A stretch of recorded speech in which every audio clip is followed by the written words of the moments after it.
প্রশ্ন: স্বপ্ন বা অচেতন অবস্থায় আত্মা কত অল্পকাল থাকতে পারে? উত্তর: জীবিতদের ও মৃতদের কালের পরিমাণ এক নয়। জীবিতদের ৫,০০০ বছর, মৃতদের ৫ সেকেন্ডের মতো হতে পারে। কিন্তু এই সময়টি কত দীর্ঘ হতে পারে? ১০ বছর? এর উত্তর আমি আগেই দিয়েছি। প্রশ্ন: হিন্দুদের একটি করণ আছে। যখন কেউ মারা যায় তারা তখন একটি কলসি ও গামছা রাখে এবং বিশ্বাস করে সেইগুলির জন্য ওই মৃতের আত্মা ৮ বার ফিরে ফিরে আসে। এর উৎপত্তি কী থেকে?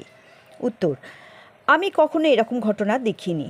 হয়তো কতগুলি কুসংস্কারজাত বিশ্বাস আছে, কিন্তু এখন কখনো ঘটতে দেখিনি যে বুঝব আত্মার খাদ্যের প্রয়োজন আছে বা বিদেহী আত্মার পুষ্টির দরকার। বছরে একবার করে অনেকেই খাদ্য উৎসর্গ করে। আমাদের ১ বৎসর দেহাতীতের একদিনও হতে পারে, তাই বছরে একবার করে খাদ্য উৎসর্গ করা হয় তার নাম করে, কিন্তু দরিদ্ররাই তা থেকে উপকৃত হয়। পরলোকে গিয়ে কি আমাদের স্বজন বান্ধবদের আমরা চিনতে পারি? হ্যাঁ, পারি। পুনর্জন্ম আর দেহান্তর গ্রহণের ট্রান্সমাইগ্রেশন মধ্যে তফাৎ কী? আমাদের ধর্মে পুনর্জন্মের কথা আছে। পুনর্জন্ম আর দেহান্তর গ্রহণ এক নয়। পুনর্জন্ম অধিকতর যুক্তিসম্মত।